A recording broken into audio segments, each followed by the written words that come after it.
Young Min-ho appears in the kitchen. Yoon-jae immediately puts down the sponge and wipes his hands. She stands with her eyes downcast. "Guests are coming this evening," he says clearly. His voice is even, but it carries the tone of an order. 3, by 7. "Put everything in order and prepare dinner." "Okay, sir," she replies immediately. He turns and leaves. Jae takes a deep breath. Now he needs to act very quickly. She begins immediately. First, the dust. She brushes it off every surface in the living room and study. Then she picks up the vacuum. Then the floor. She scrubs it clean, working from the walls toward the center. She checks that all the ashtrays are empty and the rugs are straight. She straightens the sofa cushions and lines up the bookshelves. The rooms fill with the clean, slightly pungent scent of detergent. Everything should sparkle. Now the kitchen. She chops vegetables for the side dish and puts the meat on to simmer. Her hands move automatically, from memory. Soon 3 pans are sizzling on the stove, and fish is browning in the oven. She sets out plates, shiny cutlery, and perfect glasses on the large table. She takes out the best appetizers and carefully arranges them. She will place the hot dishes in the center later. She steps back and inspects the table. Everything is correct. Everything is in its place. The silence in the house now seems resonant. Jae feels fatigue creeping in. There's still an hour before the guests arrive. The work is finished. In-jae walks around the living room one last time. Everything is sparkling. The table looks perfect. The ticking of the wall clock sounds unbearably loud in this silence. She feels her eyelids growing heavy and fatigue is pounding in her temples. There is just over an hour left before the guests arrive. That will be enough time to simply sit down and catch her breath. She goes into her small room next to the kitchen. The room is modest. A bed, a chair, a chest of drawers. She sits on the edge of the narrow bed, puts her feet on the floor, and leans back on the pillow. For a moment, she just sits, staring at the ceiling, listening to the beating of her own heart, which gradually slows. Then her eyes close of their own accord. She doesn't want to sleep. She just closes them. But her body, exhausted by the rush, immediately relaxes. Her breathing becomes even and deep. Her thoughts blur. The darkness behind her eyelids gives way to vague images. She falls asleep as quickly and imperceptibly as a speck of dust falls onto a freshly wiped surface. Sleep comes instantly and completely. She sees the living room, the same one she just cleaned. It's evening. Soft light from the lamps pours in. They are sitting at the table. Young Min-ho and 3 men. Their faces are familiar. She's seen them in photographs. They are his friends. They smile, speak loudly, laugh. But the sound of their laughter reaches her as if through a thick glass wall, muffled and distorted. She stands in the kitchen doorway, a living shadow, and watches. Her gaze is drawn to the glass in front of Min-ho. It is filled with dark red wine. The conversation is animated. One of the guests, a man with a sharp chin and graying temples, gestures as he tells a story. Min-ho listens, smiling slightly, and looks at the speaker. At that moment, the second guest, the younger one, with cold, motionless eyes, makes a barely noticeable movement. His hand rests on the table. His fingers unclench, and a small handful of a white substance, similar to powdered sugar, spills from his palm into Min-ho's glass. The powder touches the surface of the wine, lingers for a moment, and then dissolves without a trace, as if it had never been there. The guest's hand returns to his knee. His face does not change. He continues to look at the speaker and even nods, as if joining in the conversation. All this happens in complete silence. In her dream, Jae wants to scream, wants to rush forward, but her feet are rooted to the floor and her voice is trapped in her throat. She can only watch as Min-ho, finished listening, turns back to the table. His fingers curl around the stem of his glass. He raises it, about to offer a toast in return. The glass approaches his lips. The dark liquid ripples. The guests freeze, their smiles hardening, becoming tense. There is nothing in their eyes but icy anticipation. The whole world shrinks down to this single crystal glass, about to touch her master's lips. In-jae jerks awake. A sharp, shuddering breath tears through her chest. She sits up straight in bed, her fingers digging into the edge of the mattress. The room around her is swimming, out of focus. Her heart is pounding so hard it's causing pain in her ears. She's shaking all over. Her forehead, her neck, her back, everything is covered in an icy, sticky wetness. Cold sweat has soaked the thin fabric of her dress. She breathes heavily, trying to comprehend where she is.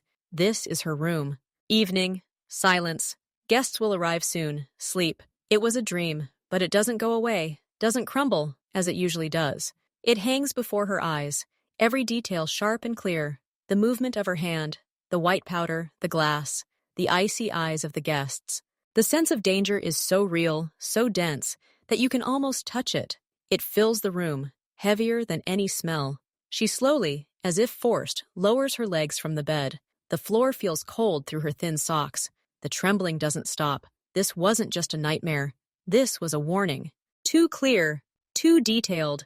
This isn't how dreams work. Yoonjae closes her eyes for a second, sees that glass again. She opens them and stands up abruptly. The weakness and fatigue are gone, replaced by a feverish, burning anxiety. She can't just sit there. She can't wait and hope that everything will work out. What she saw was true. She's absolutely certain of it. She needs to act. Now. She steps out of the room into the hallway. The house is still quiet and immaculate, but now this immaculateness seems ominous to her.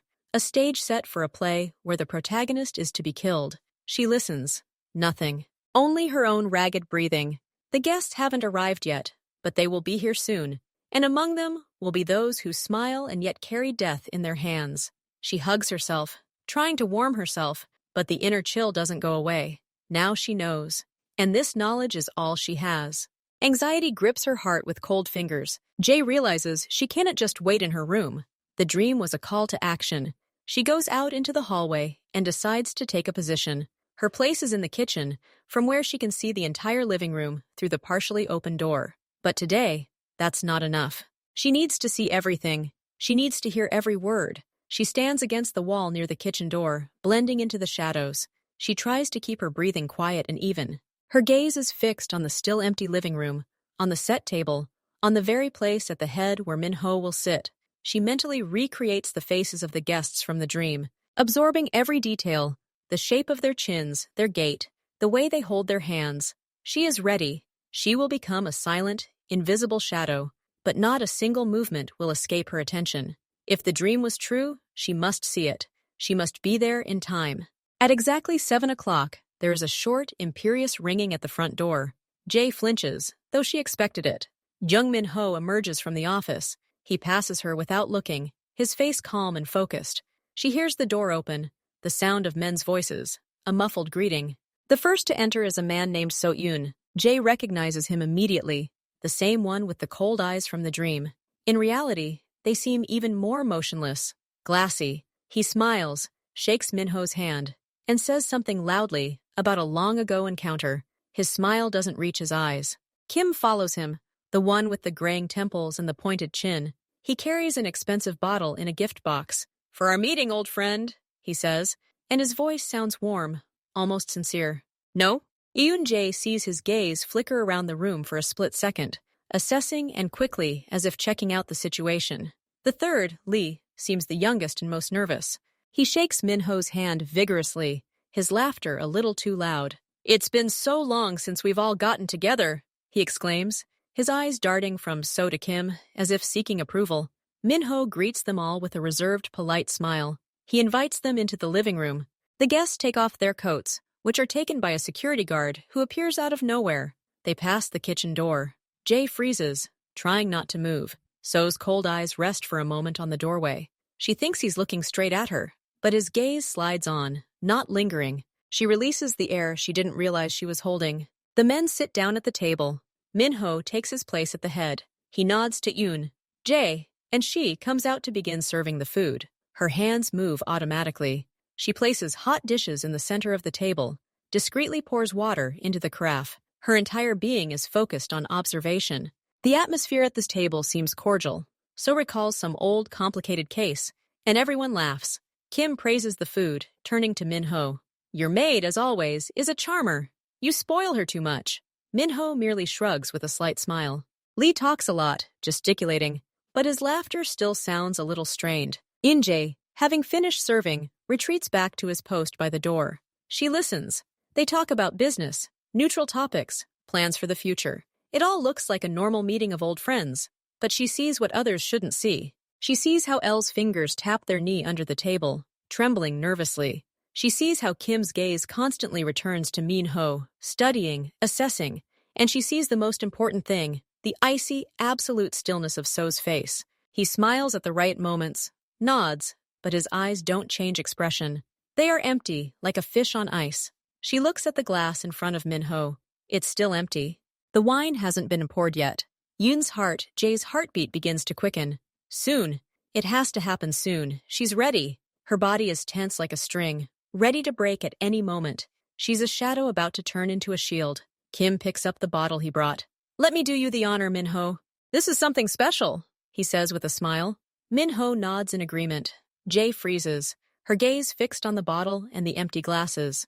Kim carefully removes the foil and pulls out the cork. The popping sound seems unnaturally loud in the quiet room. He begins pouring, first for the guests. The ruby liquid fills So's glass, then Kim's, then Lee's. Everyone nods gratefully. Finally, Kim walks around the table to Min-ho. He tilts the bottle over his crystal goblet. The wine flows in a steady stream, filling the vessel almost to the brim. Jae holds her breath. She expects a trick, focuses on Kim's fingers, on the bottle itself. But everything looks normal. Kim returns to her seat and places the bottle in the center of the table. The glasses are full. The wine in Min-ho's glass is dark, almost black in the dim light of the room, and seems completely ordinary. So raises his glass. His movement is smooth and unhurried. Old friends, he begins, his voice warm but his eyes cold. It's so rare to gather these days. Much water has passed under the bridge, but our ties, our respect, they are unwavering. He turns his head to Min-ho. To your health, Min-ho. To your prosperity and many years to come. The words hang in the air, perfect and beautiful. Kim and Elle immediately raise their glasses. To Min-ho! They repeat almost in unison. The smiles on their faces seem like frozen masks. Min-ho looks at them, and a small, restrained smile appears on his lips. His fingers curl around the stem of his own glass. He prepares to raise it in return. At this moment, Yoon-jae sees what she's looking for, a fleeting, almost invisible exchange of glances. So, before taking a sip, glances quickly at Yi. Not a word, not a nod, just a short, sharp glance, lasting less than a second. Yeel responds with a barely perceptible press of his lips, his eyes flickering to Min-ho's glass, then just as quickly dropping to the table. It doesn't look like a friendly or cheerful glance. It's a signal, a quiet, silent confirmation. It's now that she understands. The poison wasn't in the bottle. It wasn't added while they were pouring it. That would have been too obvious. So it was already in the glass, before the wine was poured. Someone came first? Impossible. Or, the white powder from the dream wasn't poison? Her thoughts race. What if it was something else? Something that needed to be activated? Or was the poison already in the glass itself, applied beforehand? She looks at the shining crystal. It's perfectly clean. But what if something was added to the rinse aid? To the napkin they used to clean it? Panic begins to rise in her throat. She missed the moment. She was looking at the wrong thing. Now the glass is full, and any substance in it has already dissolved. There is no evidence. Only this chilling, silent conversation of gazes between traders. Everyone raises their glasses higher, to chest level. Kim and Elle look at Min-ho with anticipation. He holds his glass firmly, his gaze fixed on his boss. Min-ho, holding back his smile, begins to lift his glass from the table. The crystal catches the lamplight and sparkles. The wine sways, and this movement seems to Eun-jae is unnaturally slow. Her body is paralyzed. She must do something, now, this second. But what? Shout? Accuse without evidence? She's just a servant. They'll laugh, and Min-ho will be angry at her interference. She watches as the glass in his hand continues its upward journey. A few more centimeters, and it will touch his lips. The time for reflection is over. Instinct is stronger than fear. Her entire being, her entire will, screams, "No!" Her legs move on their own before she can even give them a command. She steps out of the shadow of the doorway. Her footsteps echo loudly in the sudden silence. All eyes turn to her. She sees surprise on Min-ho's face, slight irritation on Kim's, and cold wariness on So's. She approaches the table. Her heart beats so loudly she can hear it in her temples. Min-ho's glass hangs in midair, a centimeter from his lower lip. Eun-jae emerges from the shadows of the doorway. Her footsteps on the parquet floor are deafeningly loud in the tense silence that has followed the toast. All heads turn to look at her. She sees Jung Min-ho's eyebrows lift slightly in gentle surprise, but nothing more. The guests' faces freeze into masks.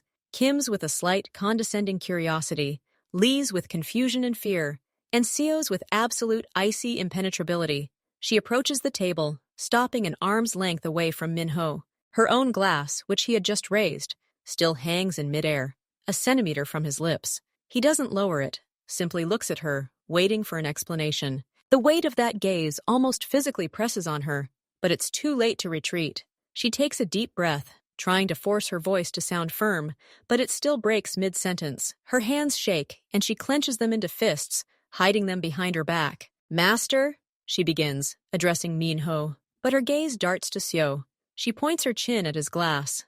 I want to ask Master Seo a favor." Minho is silent. He waits. His fingers still grip the stem of his glass. "He brought such wonderful wine." Yoon's voice, Jay's voice, is unnaturally loud. I, as a servant, must make sure everything is perfect for you. Let Mr. be the first to taste it, from your glass, to make sure it's served properly." She exhales. The words come out garbled, stupid, but the gist is clear. She asks S to drink from Minho's glass. A complete ringing silence falls over the room. It seems as if time has stood still. The ticking of the clock is no longer audible. Even breathing has stopped. Jay watches as So's eyes slowly, with inexpressible cold interest, move from her to the glass in Minho's hand, and then back to her. His face hasn't changed one iota. No surprise, no anger, no mockery, just emptiness. Kim snorts, trying to regain some levity. "What nonsense, girl," he says, but his voice is no longer warm, only irritation. "The wine is excellent. Don't interrupt a man-to-man conversation." Lee nervously shifts his gaze from So to Minho and back. He looks like a cornered animal. Beads of sweat have appeared on his temples.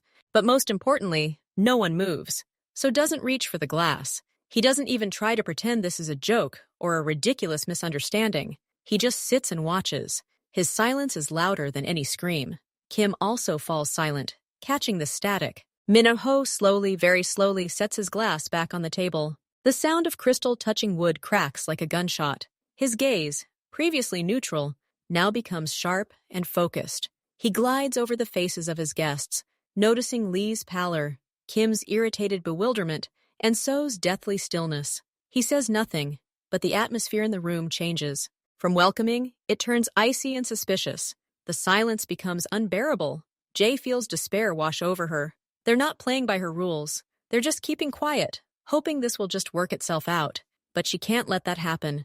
All she has is the truth, no matter how ridiculous it may seem. "They won't drink," her voice breaks, becoming high and shrill with pent-up fear. "They can't, because they know what's in there." She points a finger at Minho's glass. Her hand is shaking.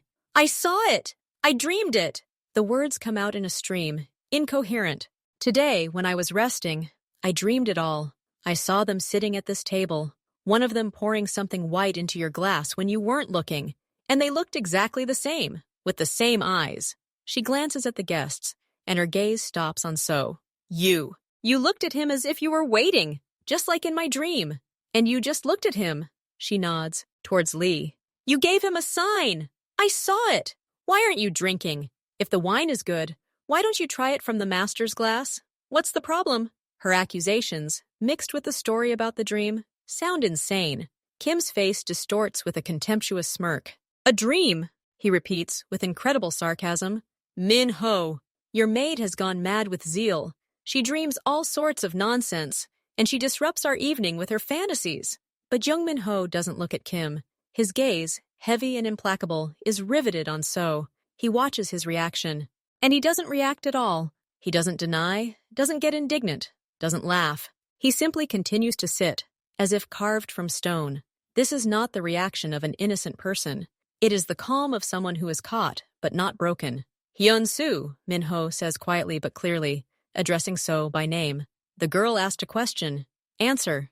Why won't you accept my glass if the wine is so wonderful?" Ho's quiet but clear question hangs in the air. So's face remains stony, but a tiny spark finally appears in his eyes. Not fear, but rather cold calculation, a quick assessment of the situation. He slowly shifts his gaze from Yoon. "Jaina Minho, are you seriously listening to this hysterical woman, Minho?" His voice sounds even almost bored. "Because of some dream? That's an insult." Jung Minho's expression changed completely. All the warmth, all the reserved politeness vanished, as if erased with an eraser. His features became sharp and hard, as if carved from ice. His eyes, always so penetrating, now looked at So Mai, and then at the others, with absolute merciless clarity. It was no longer the look of a host receiving guests. It was the look of a predator sensing a threat. Jay sees this change and feels a chill run down her spine, now from a different fear of what she has awakened. Minho doesn't answer. So, he doesn't argue or shout. He acts. He slowly rises from his seat. His movement is full of authority and calm strength. He picks up his glass from the table. The ruby liquid swirls slightly. He takes a step away from the table and turns to face his guests. His posture is straight, unwavering. He glances at all three of them, one by one. His voice, when he finally speaks, is quiet, but every syllable is etched with steel. The room is so quiet you can hear a distant car passing outside the window. "So Hyun-soo," he begins, his tone brooking no argument. "You will drink now. From this glass." Then his gaze falls on Kim. "Kim Tae, Young, it's your turn." And finally, to the pale, trembling Lee Jun-seo, "You'll be third." It's not a request. It's not an offer. It's an order, given in the quiet, implacable tone of a commander who neither expects nor will accept disobedience. He extends the glass towards So-e, but doesn't move closer. He simply holds it, offering it. His entire being exudes the expectation of immediate compliance. There's complete silence. For the first few seconds, it seems as if no one is even breathing. So sits, staring at the proffered glass. His jaw is slightly tense. All his former icy confidence has wavered, but it hasn't disappeared. He doesn't reach for the glass. He doesn't even move. He simply stares, and in his gaze there's now a fierce internal struggle between the need to act and the understanding that any action will give him away. Kim, sitting opposite him, is frozen in an unnatural position. His hand still rests next to his own glass, but his fingers are clenched into a fist, white with tension. The contemptuous smirk has long since vanished from his face, replaced by a grimace of deep irritation and nascent anxiety. He looks at So, clearly expecting some kind of signal, some kind of decision, but So remains silent. Lee looks the worst of all. He can barely sit up straight. He fidgets in his chair, his eyes darting from Min Ho's face to the glass, to the frozen Seo, to the silent Kim. Sweat has broken out on his forehead and upper lip. He looks as if he's about to break into a run, but he too doesn't move. Fear has paralyzed him. 5 seconds pass. 10. The glass in Minho's hand is still. It doesn't tremble. He simply waits. His icy gaze never leaves the guests. This collective stillness, this stubborn, panicked silence, that's the answer, the most eloquent of all. Young Minho looks at these people he once called friends and sees not their faces, but their betrayal, cast in. This silence. No innocent person would freeze like that after receiving such a simple order from their boss. They would protest, laugh, drink reluctantly, but they would do it. Their stillness is a scream. Minho understands everything, all he needed to understand. He slowly lowers his hand with the glass and places it back on the table, right in front of him. The sound of thud seems final. The glass placed on the table sounded like a sentence. The silence afterward grew even thicker, even heavier. It was filled not with the absence of sound, but with everything that was left unsaid. It was the silence of recognition. Jung Minho didn't take his eyes off the guests. He saw a bead of sweat roll down Lee's temple. He saw Kim's fingers open, and then close again, helplessly. He saw So's eyelid twitch, just once, a single crack in his icy mask. None of them said, "This is ridiculous. Of course I'll drink." No one tried to lighten the mood with a joke. Their collective silence, their reluctance to touch the glass, was proof more compelling than any evidence. They spoke without opening their mouths. They screamed with their stillness. They confessed their fear. Minho slowly glanced at them one last time, as if counting them, friends, comrades, traitors. There was no anger or disappointment in his eyes, only a cold, clear statement of fact, the fact of betrayal. There were no more questions.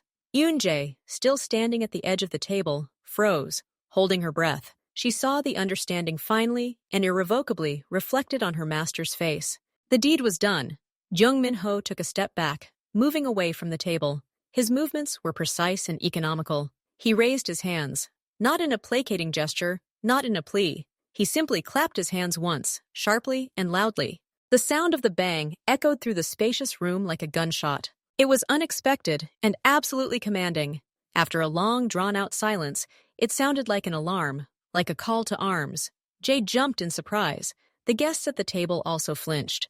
Lee cried out in fright. Kim instinctively recoiled against the back of his chair. Even so couldn't hide his immediate reaction. His shoulders tensed sharply. A clap of hands broke the stalemate. It meant that the talk was over. It was time for action. The hallway door swung open instantly, as if people were standing behind it, their ears pressed to the wood. 3 people entered. They didn't burst in shouting or run. They entered with a quick, purposeful stride. Security guards, all in dark, discreet clothing that didn't restrict their movements. Their faces were impassive, their eyes immediately assessing the situation, finding Min-ho and then glancing at the guests at the table. They didn't ask what had happened. They had arrived at the sound of the alarm, and that was enough. The first guard, the largest, stopped to the left of Min-ho, shielding him. The other 2, moving as one, circled the table from either side, ending up behind the guests. It all happened in a matter of seconds. Silence gave way to the soft squeak of shoes on the floor, the barely audible rustle of fabric. The room, a moment ago the setting for a private dinner, now became a cage. The air filled with a mute but palpable threat. The presence of these silent, focused men changed everything. This was no longer a meeting of old friends. It was a confrontation. Eun-jae, taken aback by the speed of the events, retreated to the wall, trying not to interfere. She watched with wide eyes as the guests realized the complete collapse of their plan. Lee seemed about to faint. Kim, trying to maintain a shred of dignity, straightened up and turned to Min-ho.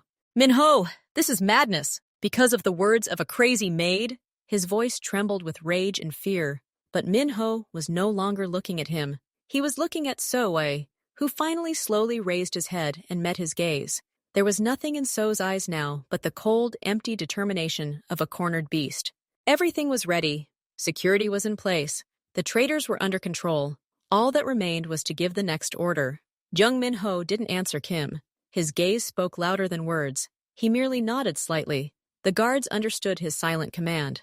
The 2 men behind the guests moved in sync. Their movements were practiced to the point of automatism. They weren't fighting, weren't throwing punches. They simply took control. Strong hands settled on Lee and Kim's shoulders, pinning them to the backs of their chairs. Lee tried to break free, making a pitiful, choking sound, but the guard only tightened his grip, silencing him and freezing in pain.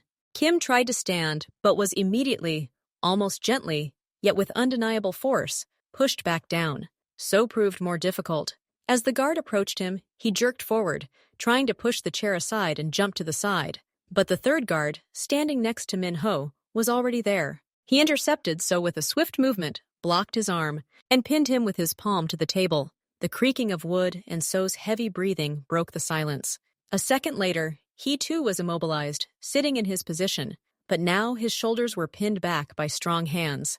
It all took less than a minute. Now all 3 guests sat pinned to their chairs, their faces contorted with varying emotions. Lee's with panic, Kim's with furious impotence, So's with cold, seething anger. They were neutralized. The room froze again, but now a different order reigned within it. An order of power and retribution. Young Min-ho approached the table again. He looked at his glass. The wine in it was still dark, serene and calm. He took the glass. His fingers gripped the crystal stem firmly. He approached Lee first. His eyes rolled back, his body shaking with a sob that couldn't escape because his breath was caught. "Drink," Min-ho said simply. His voice was quiet and completely flat, without anger, without malice. The guard holding Lee held his nose with one hand. Lee wheezed, his mouth reflexively opening to inhale. At that moment, Min-ho raised the rim of the glass to his lips and tilted it.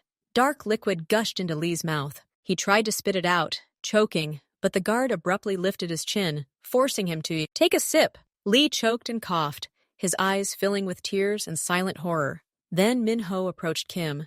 The latter looked at him with hatred, his lips pressed into a thin white line. "By yourself or with help?" Min-ho asked. The answer was stubborn silence.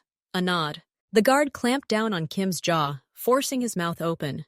Wine poured into it. Kim grimaced, as if tasting something disgusting, and swallowed with a vile grimace. Finally, it was So's turn. He looked straight into Min-ho's eyes. There was no fear in his gaze, only emptiness and icy contempt.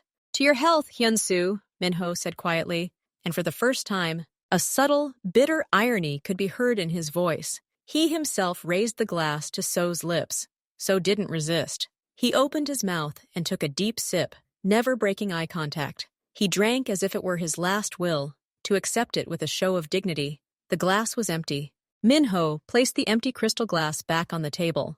The sound was soft but final. The guards dismissed the guests, stepping back but remaining alert. Lee was the first to react. At first, he simply sat there, breathing heavily, wiping his mouth with his hand. Then his vision grew cloudy. He tried to speak, but only an inarticulate gurgling sound came from his throat. He reached for the table, as if seeking support, but it fell short. His eyes rolled back in his head, and he slowly slid from his chair to the floor, making a dull thud. His body went limp. His breathing became shallow and hoarse. Kim watched him with disgust and growing panic. He clutched his stomach, his face pale and covered in sweat. "Idiot," he croaked, looking at So. "Told you, fast acting." He didn't finish. A spasm twisted his face. He leaned back in his chair, his fingers digging into the armrests, then suddenly released them. His head fell forward onto his chest. He passed out, sitting upright. So looked at them both with the same icy disdain. He seemed unharmed. He even tried to stand up, leaning on the table, but his legs wouldn't obey him. He swayed. His hand, gripping the edge of the table, trembled. He looked at his fingers, as if he couldn't understand why they weren't obeying him. Then his gaze found Yoon. "Jay." He looked at her for a few seconds, and a final, silent rage flared in his empty eyes. Then the spark died. His eyelids slowly closed. He didn't fall. It was as if he'd passed out mid-sentence, his body sinking to the floor next to the chair. Silently and seemingly reluctantly, silence returned to the room. But now it was the silence of desolation. 3 men lay unconscious on the floor near a richly laid table. The smell of expensive food mingled with the pungent odor of sweat and fear. Jay, pressed against the wall, watched the scene, unable to move. It was over. Her warning had been heeded. The price had been terrible. Young Min, Ho stood in the middle of the room, looking down at the fallen traitors. His face seemed carved from stone. The silence after the bodies fell was thick and heavy. Young Min Ho stood motionless, his gaze sliding over the limp figures of his former friends. Then, slowly, he raised his head and looked across the room. His eyes found Yoon. "Jay." She was still standing by the wall, her fingers clutching the plaster behind her. Her face was chalk white, her lips trembling. She wasn't looking at him, but at the empty glass on the table, as if mesmerized by its crystal glint. Her wide eyes betrayed shock, a deep, all-consuming tremor that emanated from within. She had saved his life, but now she looked utterly shattered, barely understanding what had just happened. Minho turned and took a few steps toward her. His steps were crisp on the resonant parquet floor. He stopped 2 meters away from her, not moving any closer so as not to frighten Un. Jay finally tore her gaze away from the table and looked at him. A primal, unconscious fear flickered in her eyes, the same one the traitors had seen a second ago. She saw him now not as a master, but as someone who had just passed judgment, and she shuddered. "Yoon Jae," he said her name. His voice, which a moment ago had been icy and merciless, now sounded a little quieter, but still did not allow for objections. She didn't answer, only pressed herself even more tightly against the wall, as if trying to become a part of it. "Look at me," he said more firmly. She forced herself to raise her head and meet his gaze. He saw the tears in her eyes that she desperately held back. "You saved me today," Minho stated bluntly, without preamble. He didn't talk about sleep, about trust, about suspicions. He stated a simple and incontrovertible fact. "You stood between me and those who came with dark intentions. You risked yourself to warn me, and you were proven right." He paused briefly, letting the words sink in, clearing the fog of shock. "I, Young Min-ho, now owe you my life," he continued, his even voice carrying more than a formality, but a deep, undeniable recognition. "Such a debt cannot go unpaid. It binds the one who owes it more than any contract or oath. Do you understand that?" Injae nodded slowly, still unable to speak. The words, "Oh my life," sounded too loud, too scary. She didn't want such a debt. She simply couldn't allow what she'd seen in her dream to happen. Ho said, seeing her nod. "Then listen. The rules of our world are harsh, but at their core lies one simple concept: honor. The debt of honor is above all else. And today, I find myself in your debt." He straightened, his stance regaining the unquestioning authority that had always characterized him. but now it was directed not at the enemy, but as a confirmation of the seriousness of his words. Therefore, I give you a promise, and my word is law.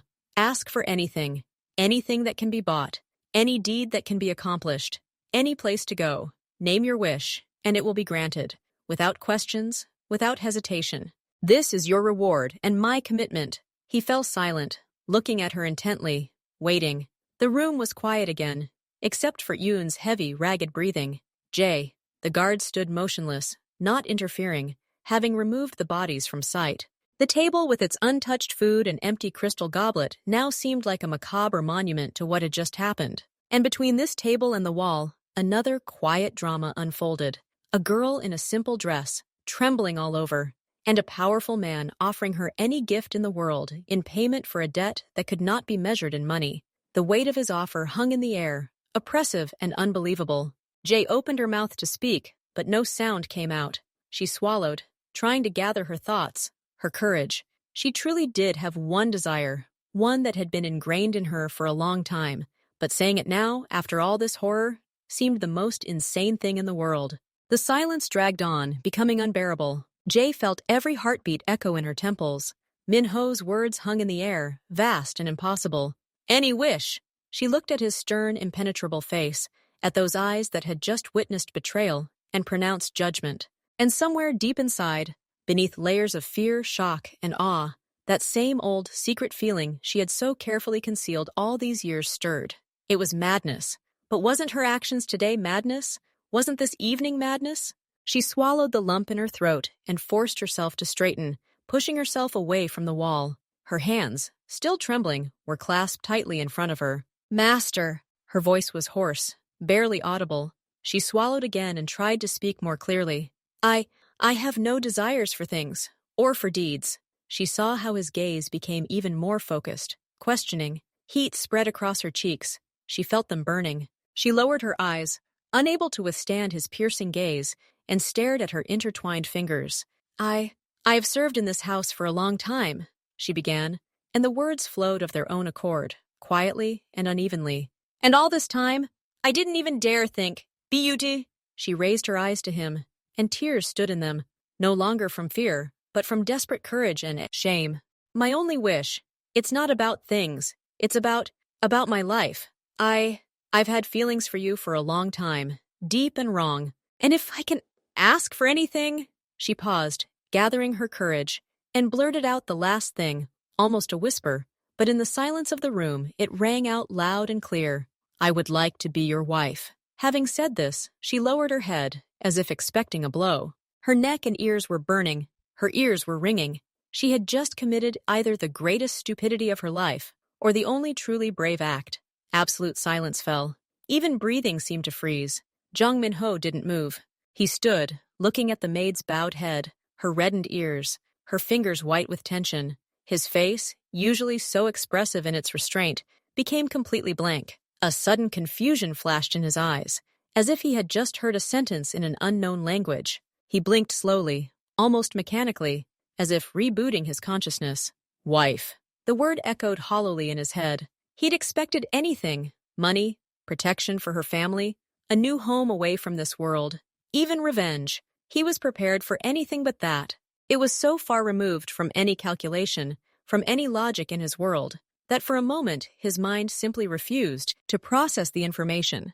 And then a physical reaction he couldn't control manifested itself. Tiny beads of sweat slowly appeared, one after another, on his forehead, always dry and cold. They gathered at his temples and rolled down the perfect line of his cheekbone. His fingers, usually so calm, twitched slightly, as if he wanted to squeeze something but changed his mind. He continued to look at her, but he no longer saw the servant who had saved his life. He saw an unexpected, deafening problem: marriage.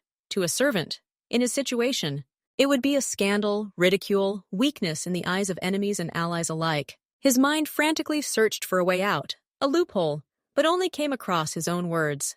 Any wish. My word is law, eternity. Jay was beginning to think he would simply turn away and order her to leave when he finally spoke. His voice was different, muffled, lacking its former confident strength, almost hoarse. Do you understand what you're asking? He asked. The question wasn't for her, but rather for himself. Do you understand what this means? She didn't raise her head, only nodded slightly. Min-ho closed his eyes for a second. When he opened them, there was no longer shock in them.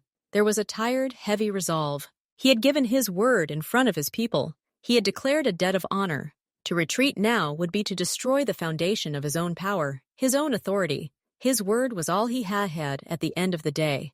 It must be ironclad, even if it burned him. He nodded slowly, very slowly, once short and sharp. "Okay," he said, and the full weight of the decision was conveyed in those words. "You saved my life. You named your price." "I agree." He cleared his throat, and his voice once again took on a commanding tone, but now there was a hint of weariness in it. "If it is your wish to be my wife, then so be it. I gave my word. I will keep it." He turned to one of the guards, who stood pretending not to hear anything. "Arrange it," Min-ho said curtly. "Tomorrow. Everything necessary. The ceremony will be here." The guard, without expressing the slightest surprise, simply nodded. "Understood, boss." Jung Min-ho looked at Yoon one last time. "Jay." She finally looked up at him. There was fear, awkwardness, but also a tiny, trembling hope in them. He saw no triumph or calculation there, only sincerity, which made the situation even more unbearable. He turned abruptly and walked out of the living room, leaving her standing in the ruins of the just-ended battle, on the threshold of a new, completely unimaginable life. His footsteps quickly faded into the hallway. The word was given. There was no turning back. The next morning, Jung Min-ho summons his top aide, Park Min-jun, to his office. He enters with his usual impassive eagerness, but his gaze is a little more alert after the events of the previous evening. "Organize the wedding for today. Here, in the house," Min-ho says, not looking at him, looking through the documents on the table. His voice is dry and businesslike. Min-jun, a man who has seen much, freezes for a split second. He is the only one, besides the guards, who knows about yesterday's incident. He also saw the maid Yoon early in the morning. Jae, her face pale, entered her rooms and did not come out. "The wedding boss," he clarified, trying to keep his voice steady. "Who are the parties?" "Mian-un." "Jae," Min-ho answers, finally looking up at him. His eyes are steely, warning him not to ask unnecessary questions. "The ceremony should be modest but formal. Invite the necessary people, an official, witnesses from our side, no more than 10 people. Everything by 6 o'clock this evening. Dress her appropriately. Take care of everything. This is not a discussion. This is an order." Min-jun nods instantly. "Understood. Everything will be done." "And Min-jun," the boss stops him at the door. "No talking, no questions. This is a matter of duty. All you need to know." "Yes, sir." When the door closes, Min-jun leans back in his chair. "Duty. Only duty." He repeats it to himself like a mantra, looking at the ceiling. He gave his word. Now he must turn this absurd situation into reality. Quickly, quietly, and with no room for error. For Park Min-jun, the order, though overwhelming, is merely a task. By midday, the house is a quiet hive. One group is busy with paperwork. They find an official who can perform the ceremony quickly and without unnecessary questions for a substantial fee. Another group is busy with the decorations. The living room, where the tragedy occurred the day before, is rapidly transformed. The remains of dinner are cleared away. The table is set anew, but this time with a white tablecloth. Several vases of white orchids are placed, subtle, expensive, without romance. Everything is done with efficient, silent speed. Jae is in her room. 2 unfamiliar women come to her with suitcases. They don't speak, just nod politely. They help her shower and do her hair in a simple but elegant style. Then they bring her a dress. It's not full, not long. It's a beautiful cream dress, cut to the knees, more like an expensive evening gown than a classic wedding dress. No veil, no long train. Just a thin veil, which they pin in her hair. Jae lets them do whatever they want with her. She feels like a mannequin. Fear has given way to a strange numbness. She looks at her reflection in the mirror and doesn't recognize herself. The girl in the mirror looks beautiful, collected, and infinitely distant. She puts on her low-heeled shoes. Everything is ready. By 6 o'clock, people begin to arrive at the house. Several men in dark suits, witnesses from Min-ho's inner circle. Their faces express restrained curiosity, but they are too well trained to show surprise. An official appears, an elderly man with a serious face and a briefcase. Min-jung greets him and leads him into the living room. Min-ho emerges from the office. He is dressed in a perfectly tailored dark gray suit. On his lapel is a boutonniere with the same white orchid. His face is impassive. He nods to the new arrivals and shakes the official's hand. Their eyes don't meet for long. The air is not one of celebration, but of an important, confidential meeting. Yunjae is led out of the room. She walks down the hallway, her steps soft on the carpet. She enters the living room. Everyone turns to look at her. For a moment, the room is completely silent. She sees Min-ho standing by the fireplace. He looks at her, and his gaze conveys nothing. No warmth, no irritation, simply a statement of her presence. Min-jong gently leads her toward him. They stand side by side in front of the official. He opens his briefcase and takes out papers. He begins to speak. His voice is monotonous, rapid. He pronounces the legally prescribed words about union, about obligations. He does not speak of love or fidelity. He speaks of the legal consequences of marriage. Yunjae barely hears. She looks at Min-ho's profile. He stands straight, his hands clasped behind his back. He stares into space. The official asks the ritual questions. Young Min-ho, do you agree to take this woman as your wife? I agree. His voice is even and firm. Yunjae, do you agree to take this man as your husband? She pauses for a second, then nods, and her voice, quiet but clear, bursts out into the street. I agree. The official asks the witnesses to sign the papers. The men take turns approaching a small table and signing. Everything happens quickly and efficiently.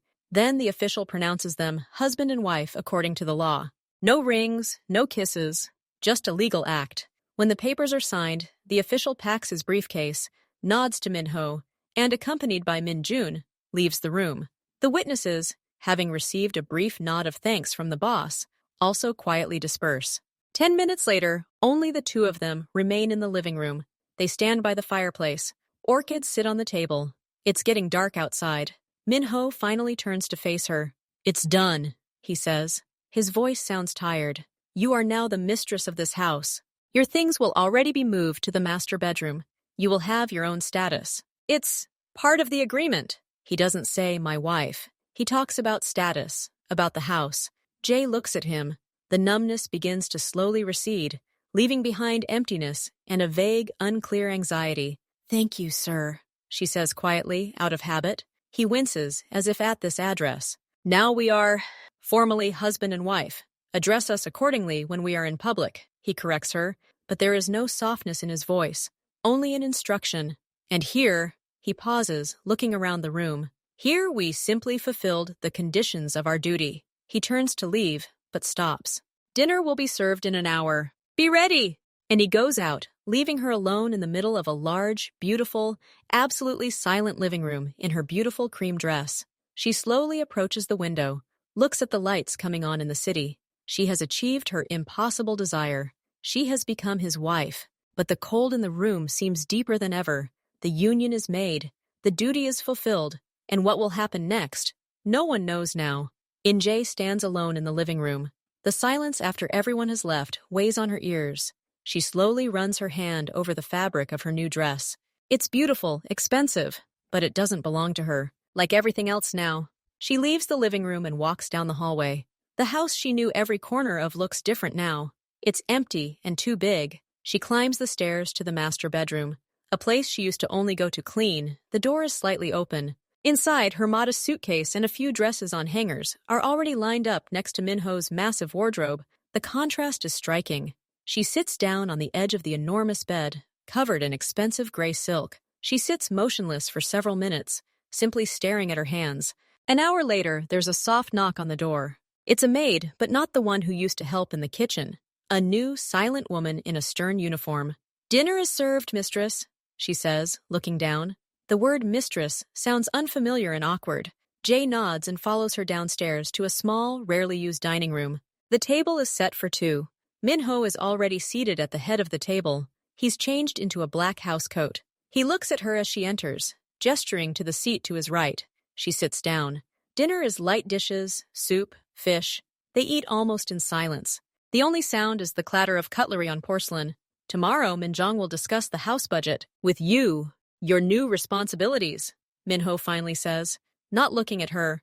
You will be given a credit card. Dress appropriately for your position. Don't attract unnecessary attention with modesty. Okay? She answers quietly. And change your hairstyle. The maid's one isn't suitable. Okay? They don't speak again. After dinner, he goes up to the study. She returns to the bedroom. The night passes strangely. She lies down on the edge of the huge bed in one of the nightgowns provided. He arrives late and takes his place. Between them is an ocean of cold silk. She stays awake until dawn, listening to his even breathing. The morning begins with a visit from Park Min-jun. He's polite but cold, like a report. He hands her a black card, a list of contacts for personal shoppers, makeup artists, and hairdressers. He explains Min-ho's schedule, which days he usually dines at home when he expects guests.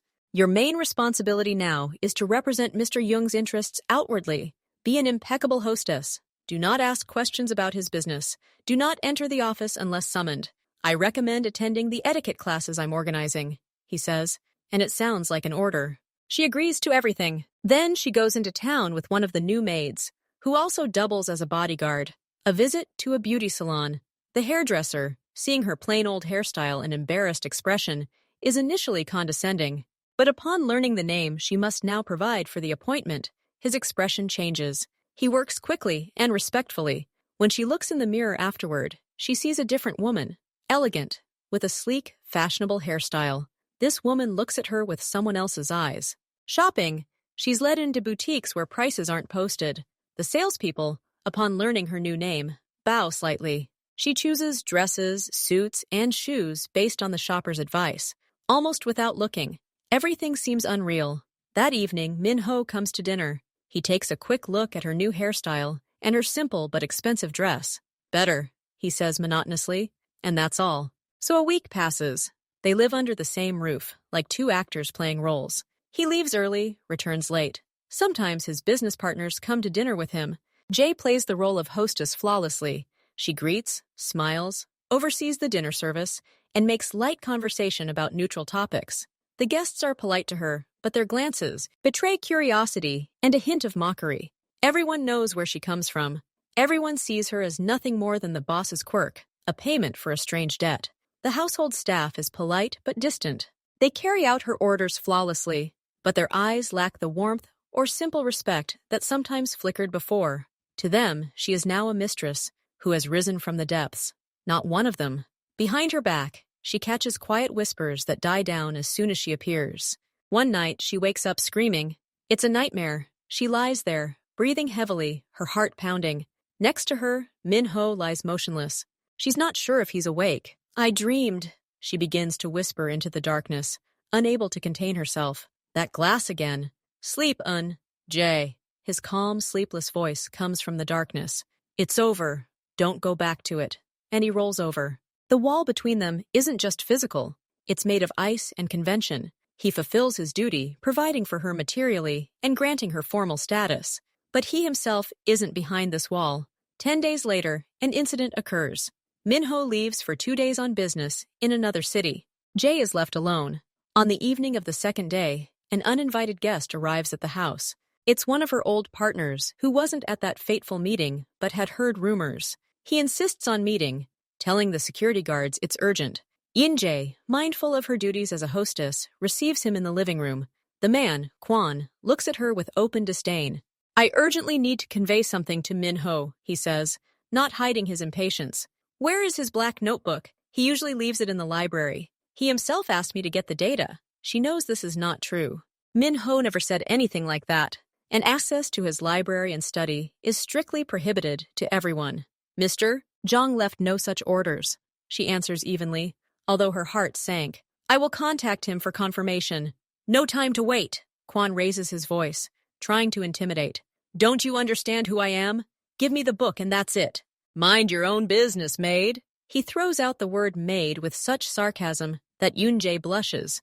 But along with the hurt comes a strange clarity. This man disrespects not only her, but Min-ho himself, if he's trying to deceive his wife in his own home. Something boils inside her. Not fear, but cold determination, the same one that made her run out the door that evening. Security guard, she says loudly. Without raising her tone, one of the men on duty in the hall immediately enters the door. Mr. Kwon is leaving. He made a mistake this afternoon. Please see him out. Her voice doesn't tremble. Kwon wants to object, but sees the guard's unwavering face and her firm gaze. He spits something unintelligible through his teeth and leaves. When Min-ho returns the next evening, the senior guard quietly reports to him about Kwan's visit and Yoon's reaction. Jae Min-ho listens silently and nods.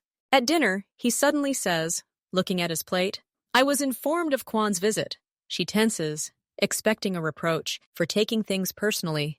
"You did the right thing," he says after a pause.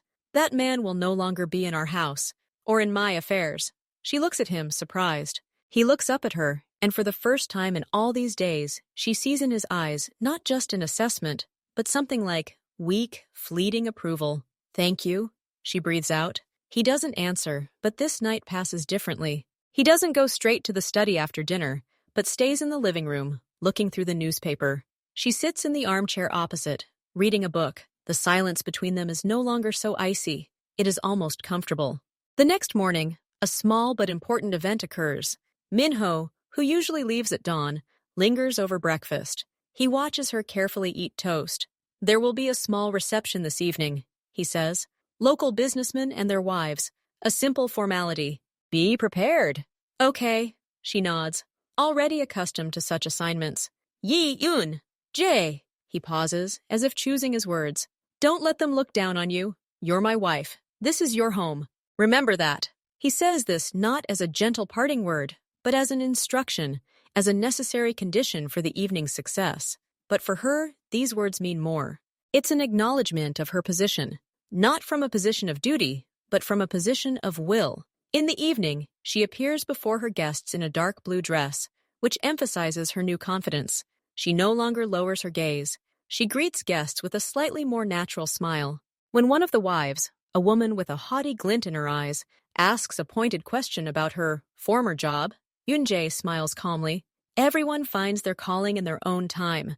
Mine is to be by my husband's side and run this house," she replies, her voice unwavering. She feels Min-ho's gaze on her from across the room. She can't see his expression, but she doesn't shudder. Later, when the guests have left, he approaches her while she's checking the hallway. "Everything was fine today," he says, briefly, but for him, it's high praise. "Thank you," she says. And for the first time in a long time, there's something genuine, not forced, in her smile. They go up to the bedroom. The silence between them no longer seems so oppressive. It's the silence of two people who have begun, very slowly and cautiously, to get used to the new shores of their shared island, which has emerged in the midst of an ocean of duty and unexpected choices. The wall hasn't collapsed yet, but the first thin crack has appeared, through which a faint light has begun to shine. A few more weeks pass. The cautious truce between them slowly crystallizes into a new routine. Min-ho doesn't become affectionate, but his silent presence nearby ceases to be a mere obligation. He begins occasionally sharing snippets of neutral business news during dinner, without going into detail, as if testing her reaction or simply filling the silence that no longer feels comfortable to him. She has learned to listen, asking one or two clarifying questions that show she's following his thoughts without trying to get to the heart of the matter. One day, he noticed a thin silver bracelet on her wrist, the only thing left from her mother. The next day, a jewelry box appeared on her dressing table. Inside were earrings and a necklace of white gold and diamonds, understated and of impeccable taste. No note, no comment. It wasn't a gift, but rather an enhancement to her image, a necessary addition to her role as a wife. But the fact that he noticed the lack of jewelry and chose something himself, without intermediaries, touched her more deeply than any words. She, in turn, stopped simply accepting the house as it was being maintained. She began to pay attention. Unbeknownst to the staff, she began checking invoices from suppliers, comparing prices.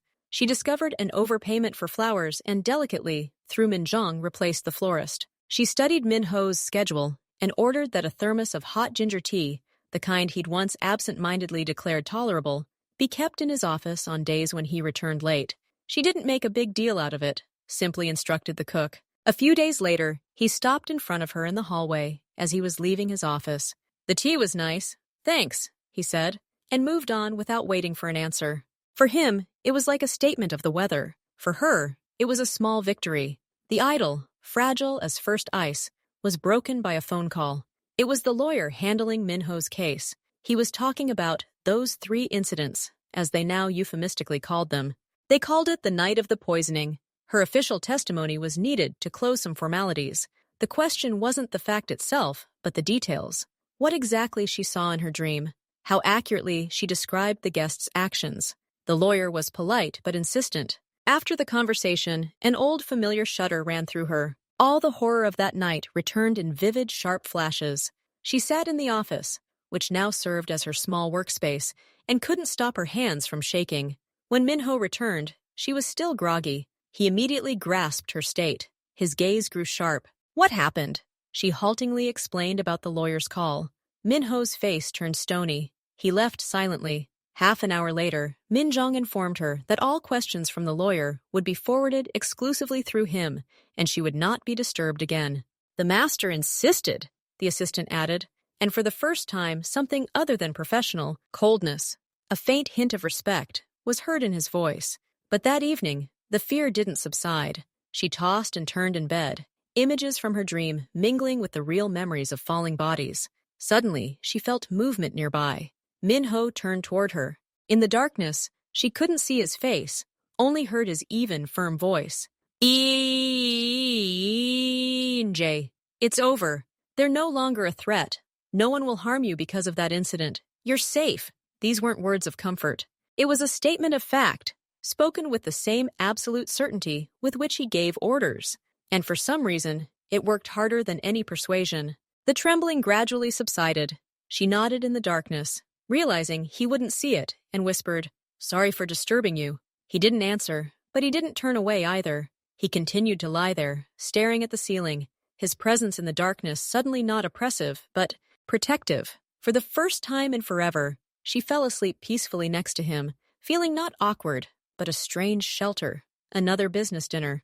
Among the guests was an important but unpleasant partner from the provinces, a man of the old school who openly despised everything new and soft. His name was Kang. He was immediately attracted to Yoon. Jae, given her graceful manners and youth, decided that she was dealing with a dud, a decoration.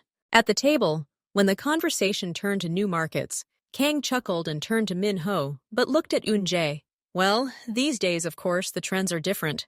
The main thing is for the home to be tidy, for wives to keep quiet and have children, and not interfere in business, right?" There was an awkward pause. Some guests smiled sheepishly. Minho slowly put down his fork. His eyes turned cold. But before he could say anything, Yoon spoke up. "Jae." She didn't raise her voice. The smile didn't fade, but her eyes took on a steely quality Kang hadn't expected. "Of course, Mr. Kang, order in the home is the foundation of everything," she said sweetly, "as is order in one's thoughts. And as for new trends, perhaps my husband values my ability to distinguish an outdated approach from a promising one, at least in matters of household management." She paused slightly and added, turning to Minho with feigned innocence, "Dear, don't you think the beef supplier Mr. Kang praises so much is actually overcharging? I compared it with the data from the southern region that was sent to you last week." She was bluffing. She had only seen the heading of the report on his desk, but hadn't read the content.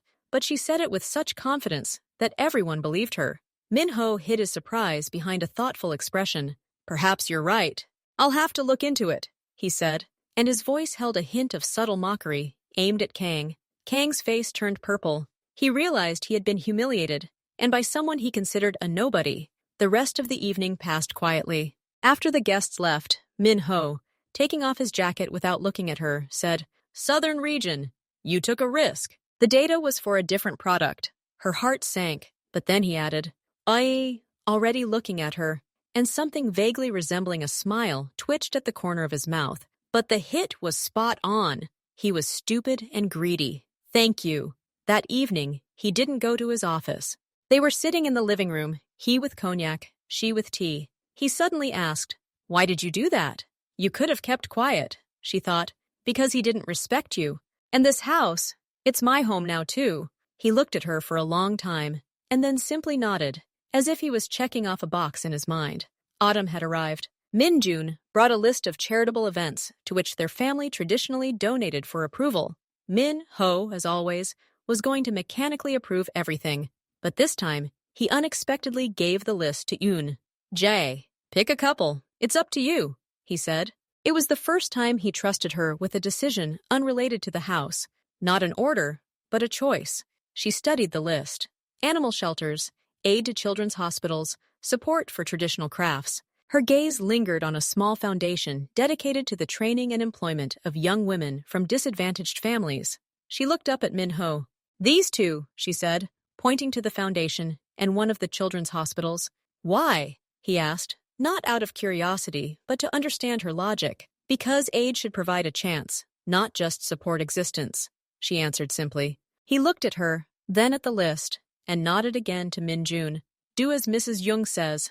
Later, passing the open door of her room, he saw her sitting at the computer, studying the website of that very foundation, poring over reports. She was focused, a wrinkle forming on her forehead. He stood there for a second, not betraying his presence, and then left. In his world, where every step was calculated, her sincere, slightly naive interest in the cause she had chosen seemed strange and refreshing. One Saturday morning, he didn't go to the office. He showed up for breakfast wearing a simple t-shirt and sweatpants, which was unheard of. After breakfast, instead of disappearing into his office, he asked, "Are you busy today?" She shook her head, stunned. "Let's go," he said, and headed toward the rarely used winter garden. He silently sat in one chair, she in another. A light autumn rain was falling outside the glass wall.